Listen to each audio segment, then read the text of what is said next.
Assalamualaikum warahmatullahi wabarakatuh.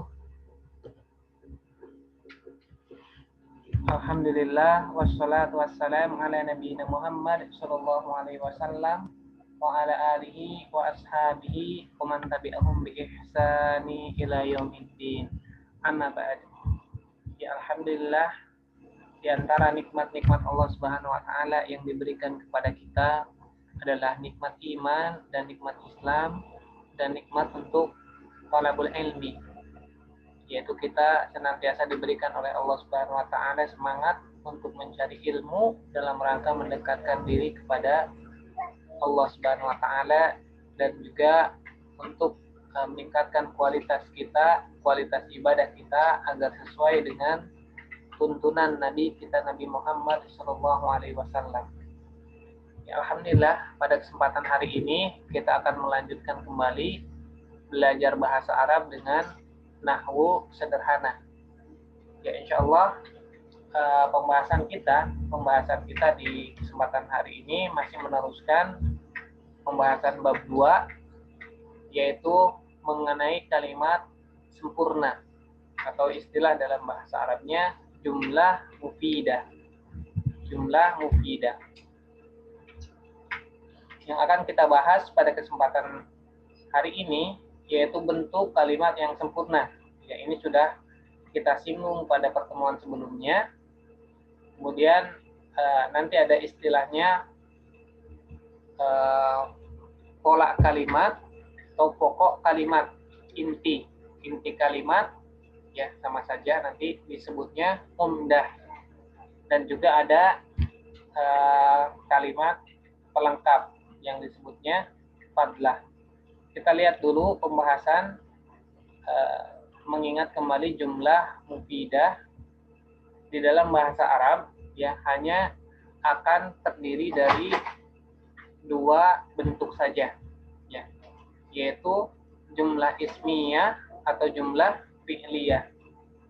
Jadi kalimat yang terbentuk di dalam bahasa Arab itu hanya akan menjadi salah satu dari dua pola ini. Polanya jumlah ismiyah atau jumlah fi'liyah. Ya. Jumlah ismiyah yaitu kalimat yang diawali oleh isim. Ya, kalimat yang diawali oleh isim. Nah, nanti dari strukturnya itu terdiri dari mubtada dan khobar. Ya, ini pokok kalimatnya. Ya, pokok kalimatnya. Ya, kalau di dalam bahasa Indonesia pokok kalimat itu berarti ada subjek dan predikat. Ya, istilahnya ada subjek dan ada predikat. Subjek yang bisa dikatakan pelakunya, ya pelakunya, atau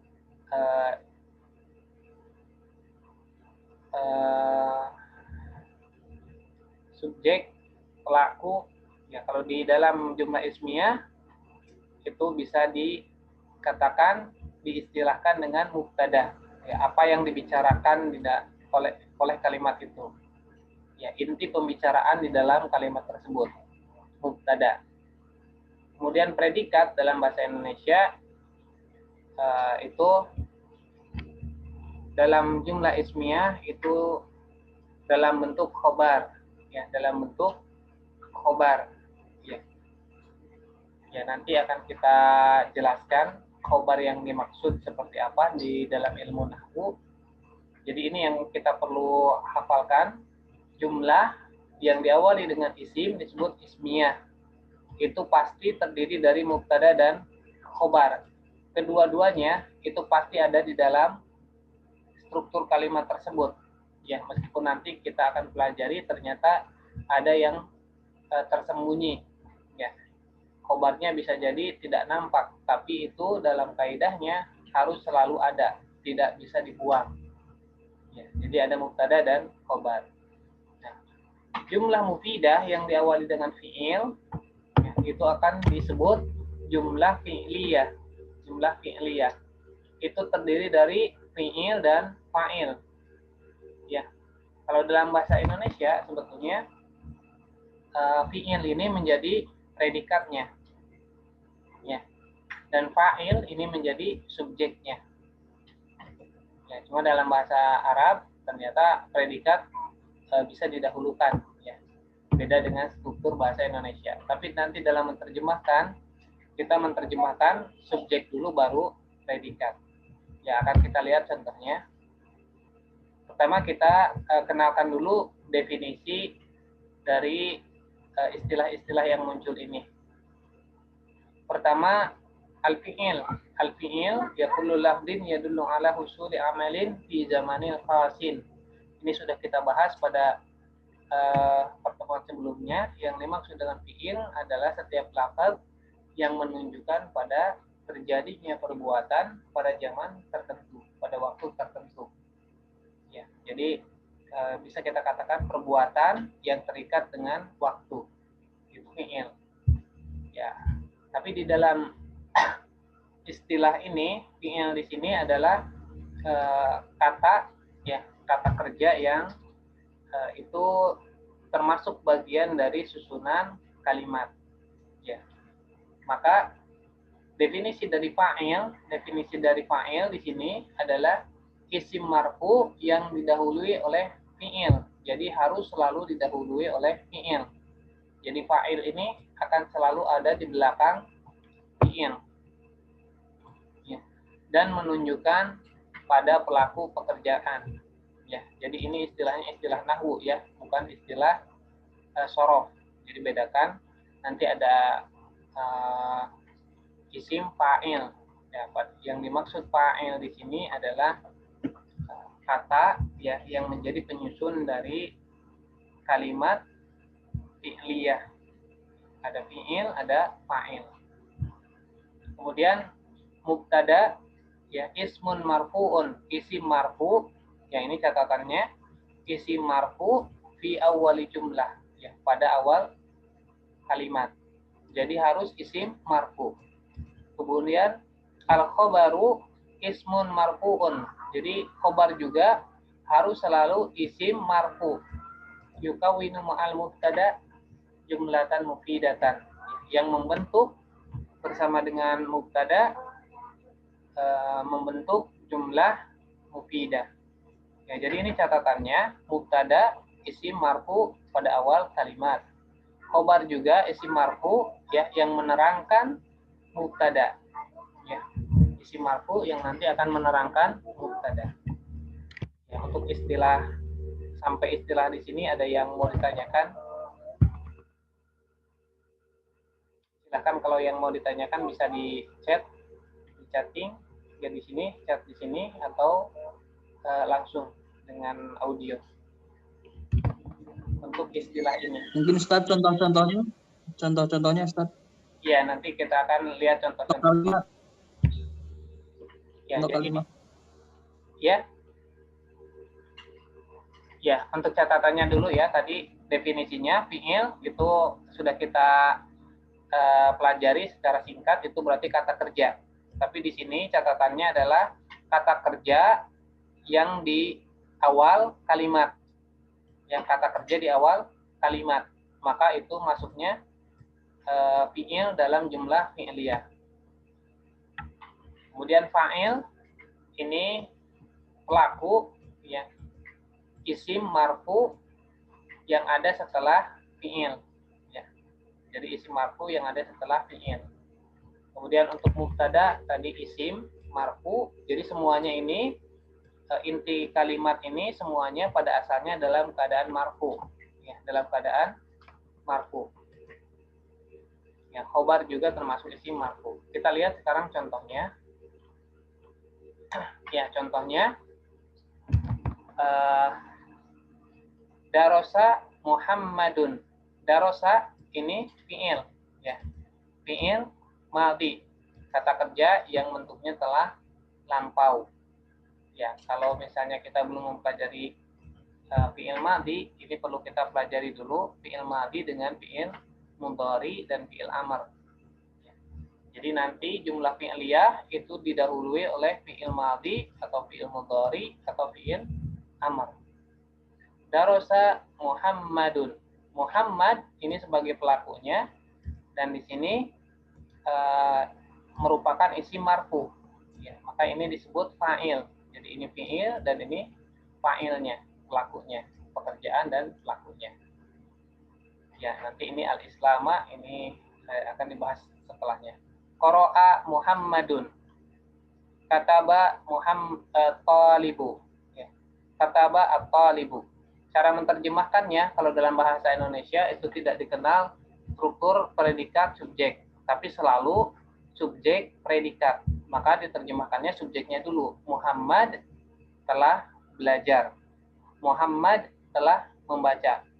Muhammad telah menulis. Ya. Darosa fi'il mudhari'nya apa? Yadrusu. Darosa yadrusu. Nanti bisa yadrusu Muhammadun. Ya, yaqra'u Muhammadun. Yaktubu at-talibu. Ya, bisa dengan fi'il mudhari'. Nah, sekarang lihat kalau misalnya Muhammadnya dipindahkan ke depan. Muhammadun darosa. Muhammadun qara'a. At-talibu kataba. Maka ketika Muhammadnya dipindah ke depan, ini menjadi isim marfu di awal kalimat. Maka istilahnya menjadi mubtada. Ya, seperti ini. Muhammadun darosa.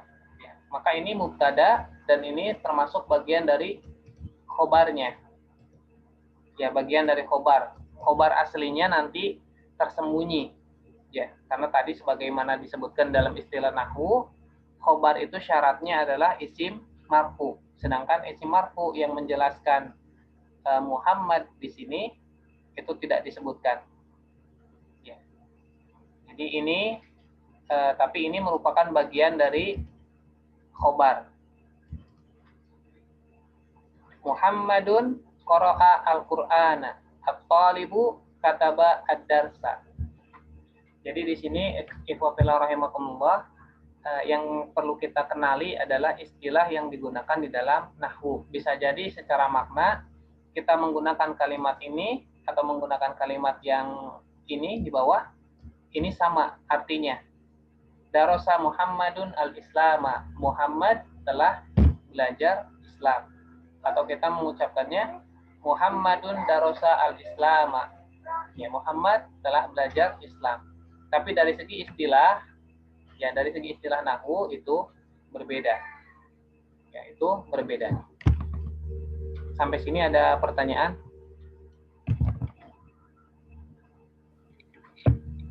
Di catatannya ada ya. Jika ya.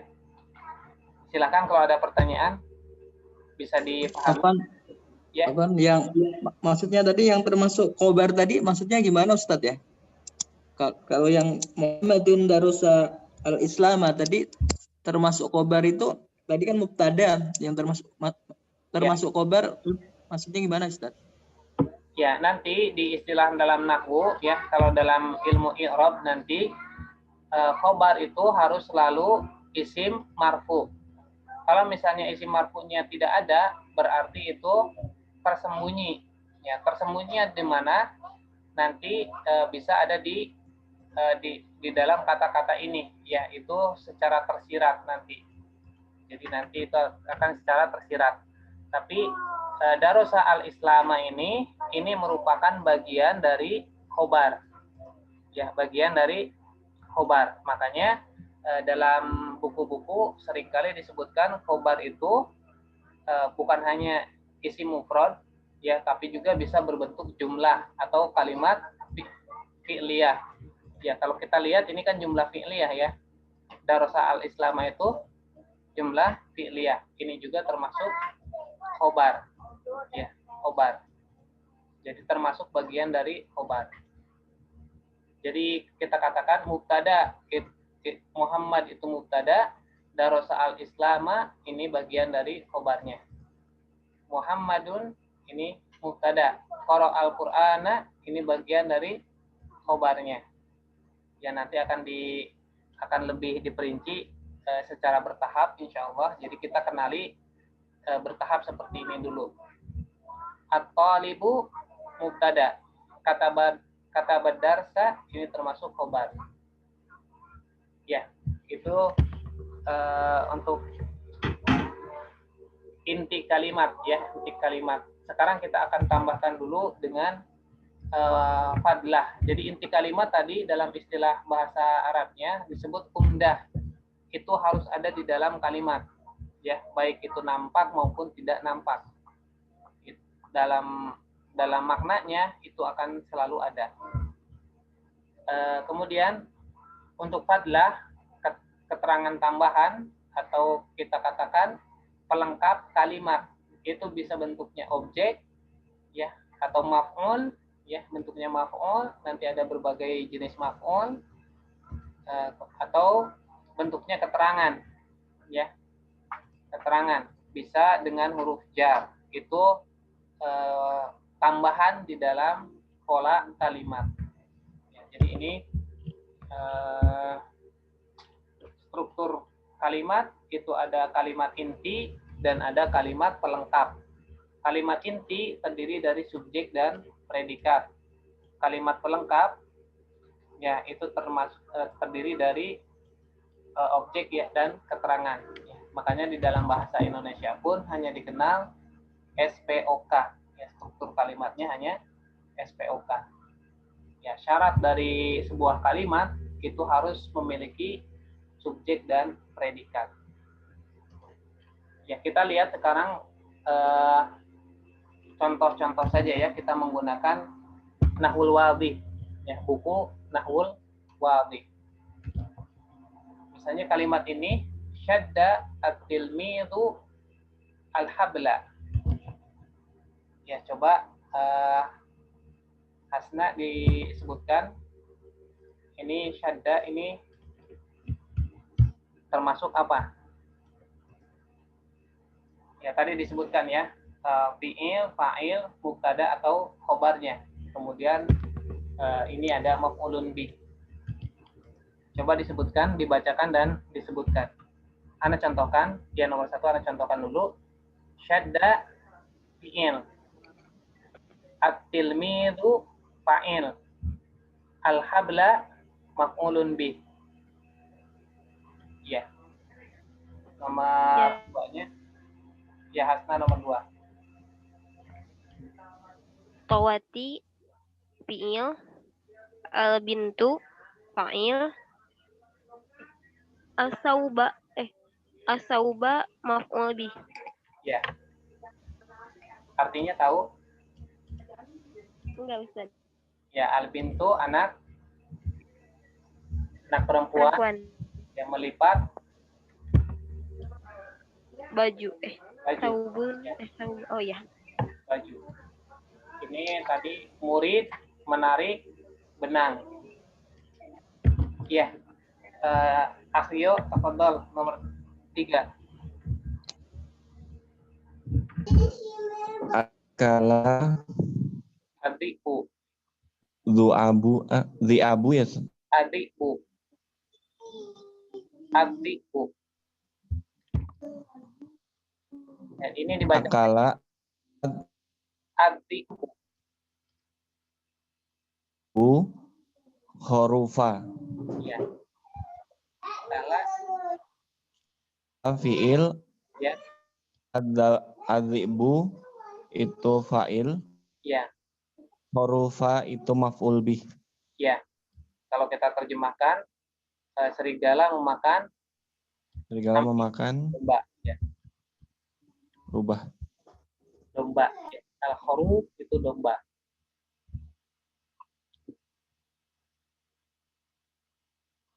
Ya. Sri, tafadhol dibaca.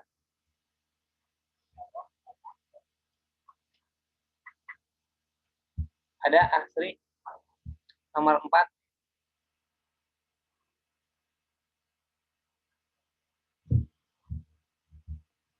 Ya, kalau tidak ada kita baca. Tadi syadda ini apa? Fil madhi ya. Tawat ini sebetulnya untuk muannats ya asalnya taknits. Tawat al-bintu. Akala ini juga fi'il madhi.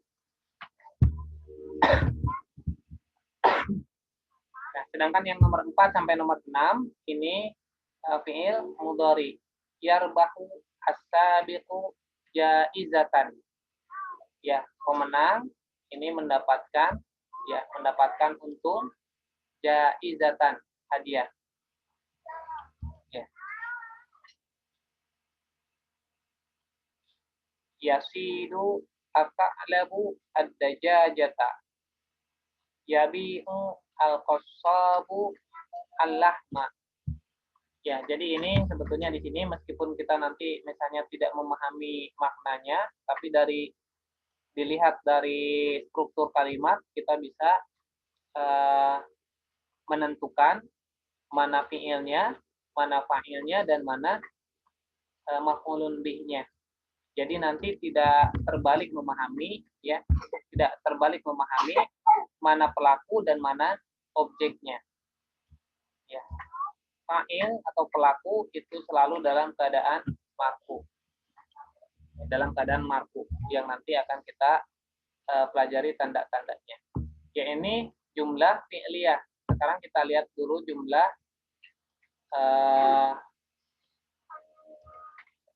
ismiyah ya.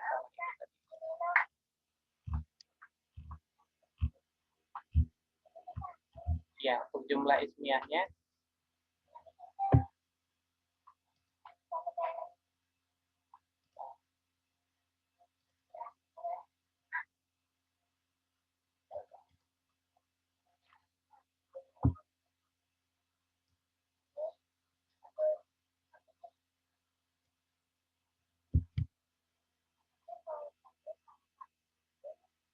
ini belum ada syakalnya ya.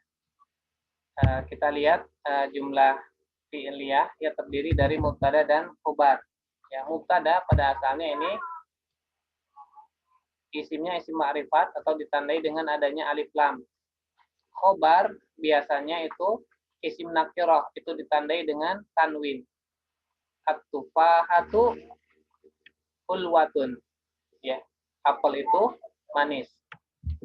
As-suratu jamilatun. Gambar itu cantik. Al-jariyu mufidun. Ya, jalan kaki itu bermanfaat. Ya, jadi kita bisa lihat mubtada di sini adalah isim yang pada asalnya yang dijadikan sebagai mubtada itu adalah isim ma'rifah yang ditandai dengan alif dan lam. Ya. Alhamdulillahi.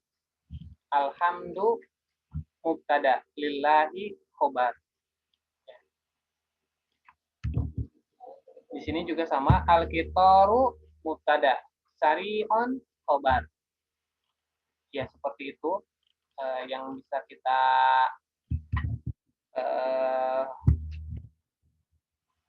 dapatkan untuk hari ini. Kita bisa membedakan antara jumlah fi'liyah dengan jumlah ismiyah. Kemudian nanti bisa kita praktekkan di dalam kalimat, ya, dalam kalimat-kalimat di dalam Al-Quran misalnya. Ya, kita cari dulu ya.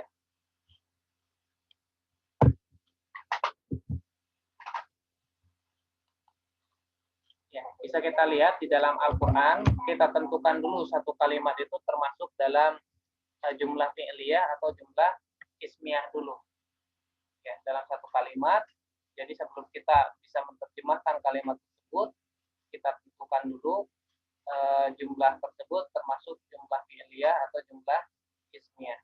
Kemudian fadlah, ya, fadlah atau pelengkap kalimat yaitu yang berupa maf'ulun bih atau berupa jar dan majrur terkadang dijadikan di awal kalimat. Ya, jadikan di awal kalimat. Ya.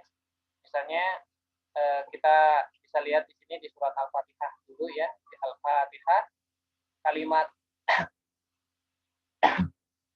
Alhamdulillahi Rabbil Alamin. Ini bisa kita tentukan. Ini adalah jumlah fi'liyah atau ismiyah. Ini berarti jumlah ismiyah. Ar-Rahmani, Ar-Rahimi. Nah, nanti ya kita bisa lihat di sini ternyata tidak ada tidak ada atau tidak memenuhi syarat jumlah mufidah ya, karena ini juga nanti bukan jumlah mufidah, tapi ini jumlah yang tidak sempurna ya. Jadi ini yang tidak sempurna, Ar-Rahmani Ar-Rahim, yang Maha Pengasih dan Maha Penyayang, karena ini merupakan bagian dari ayat yang sebelumnya ya. Jadi ini pelengkap dari ayat sebelumnya. Begitu pula yang ketiga ini Malik Yaumiddin, yang merajai hari pembalasan. Ini juga bukan jumlah sempurna ya, tapi merupakan pelengkap, bagian pelengkap dari kalimat yang pada ayat kedua ini. Kemudian di sini di ayat yang kelima, iyyaka na'budu. Iyyaka ini maf'ulun bih ya, maf'ulun bih di awal ya. Maka kalau ada maf'ulun bih di awal atau ada jar dan majrur di awal, kita lihat kata setelahnya. Kalau kata itu fi'il, berarti itu jumlah fi'liyah. Maka ayat kelima ini termasuk jumlah fi'liyah. Ya. Kemudian di sini fa'ilnya, pelakunya yang mana?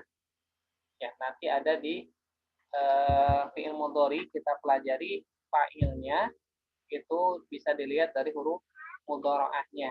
Ya, huruf mudhara'ahnya. Na'budu, kami menyembah. Ya.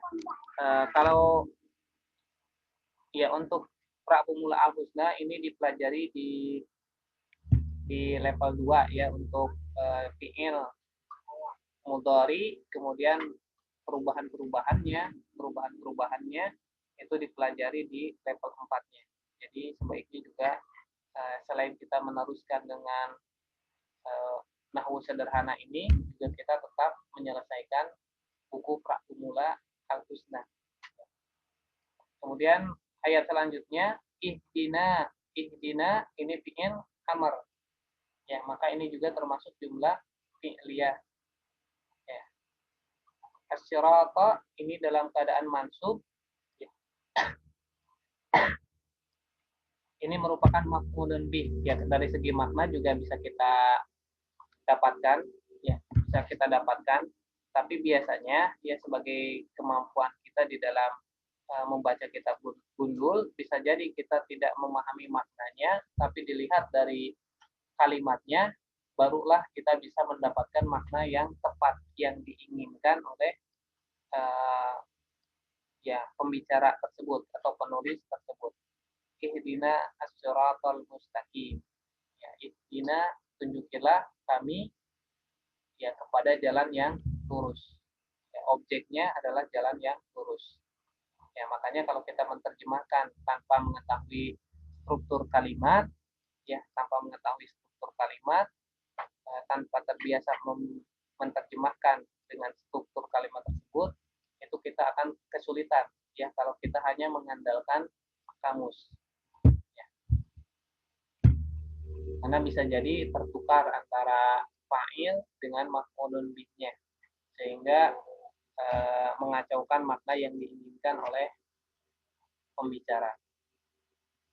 Ya, demikian untuk pembelajaran hari ini. Kita mengenal istilah-istilah dulu secara bertahap ya, dan memang sebetulnya karena kita belum terbiasa dengan menggunakan bahasa Arab, sehingga ketika dikenalkan dengan istilah-istilah ini terasa lebih berat ya, karena kita belum terbiasa menggunakan bahasa Arab. Tapi insya Allah dengan kita belajar bertahap seperti ini, kita menghafal kaidah-kaidahnya secara bertahap, kemudian juga bisa mempraktekannya di dalam Al-Quran, itu akan lebih membantu kita di dalam memahami ayat-ayat Al-Quran, ya, terutama dilihat dari segi bahasanya. Ya, silakan kalau ada pertanyaan, mungkin bisa ditanyakan untuk pelajaran pelajaran sebelumnya dan juga pelajaran untuk hari ini. Ya, karena target kita bisa memahami jumlah mufidah juga dengan pembentuknya, ya, dan mengenal pola kalimat yang digunakan di dalam bahasa Arab. Ya, pola kalimatnya tadi ada jumlah fi'liyah, ada jumlah ismiyah. Jumlah ismiyah terdiri dari mubtada dan khobar. Jumlah fi'liyah terdiri dari fi'il dan fa'il. Ya. Silakan, ada yang mau ditanyakan?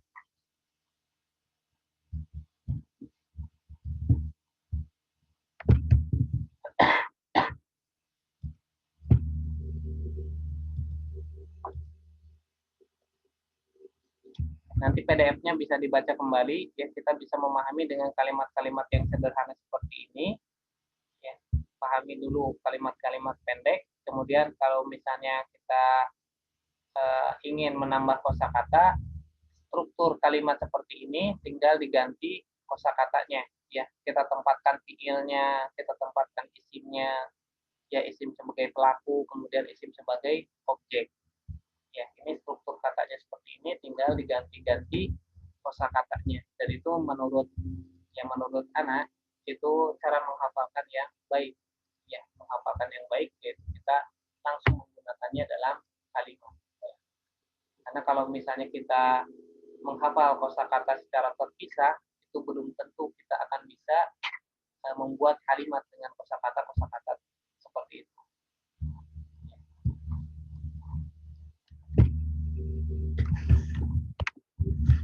Ya, silakan kalau ada pertanyaan. Kalau tidak ada pertanyaan, kita akan cukupkan saja pada kesempatan hari ini. Ya. Kalau tidak salah ini dalam pertemuan sebelumnya ini sudah, ya. Alhamdulillahirabbil alamin, itu termasuk jumlah apa? Qatamallahu ala qulubi wa ala samihim, termasuk dalam jumlah apa? Ya, kalau tidak ada pertanyaan kita cukupkan. Gimana? Ada pertanyaan? Pak Ustaz, tadi ciri-ciri maf'ulun bih tadi apa Ustaz ya? Maf'ulun bih itu isim mansub. Ya, isim mansub nanti akan kita pelajari tandanya satu persatu di bab-bab berikutnya. Tapi untuk yang di awal itu ciri-cirinya ditandai dengan fathah. Ya, di sini ditandai dengan fathah. Ya, seperti ihdina as-sirata, sirata al-mustaqim. Ya. Ya, maf'ulun bih dari segi bahasa Indonesia itu diistilahkan objek atau benda yang dijadikan sasaran. Ya, benda yang dijadikan sasaran pekerjaan. Jadi kalau kita katakan Muhammad telah belajar. Belajar apa? Belajar Islam. Muhammad telah membaca. Membaca apa? Membaca Al-Quran. Itu dari segi makna, ya. Berarti kata Al-Islam, kata Al-Quran itu adalah maf'ulun bihnya. Di sini yang sederhana adalah ditandai dengan fathah. Wa ma khalaqtu al-jinna wal insa. Tidaklah aku ciptakan apa? Jin dan manusia. Al-jinna wal insa. Asalnya al-jinnu wal insu. Ya, ini bisa dibaca kembali, ya. Mudah-mudahan kita bisa mengambil manfaat dari pertemuan yang terbatas ini, dan juga mudah-mudahan kita diberikan keistiqomahan oleh Allah Subhanahu wa taala sehingga kita dimudahkan di dalam memahami ajaran-ajaran yang Allah Subhanahu wa taala telah berikan kepada kita sebagai panduan hidup, dan menjadikan ilmu yang kita dapatkan itu ilmu yang bermanfaat untuk pedoman hidup kita. Yang mohon maaf atas segala kekurangan-kekurangannya. kita tutup dengan doa kifaratul majelis. Subhanakallahumma wa bihamdik, asyhadu an la ilaha illa anta, astaghfiruka wa Astagfiruka wa atubu ilaik. Syukran, Ustaz. atubu ilaik.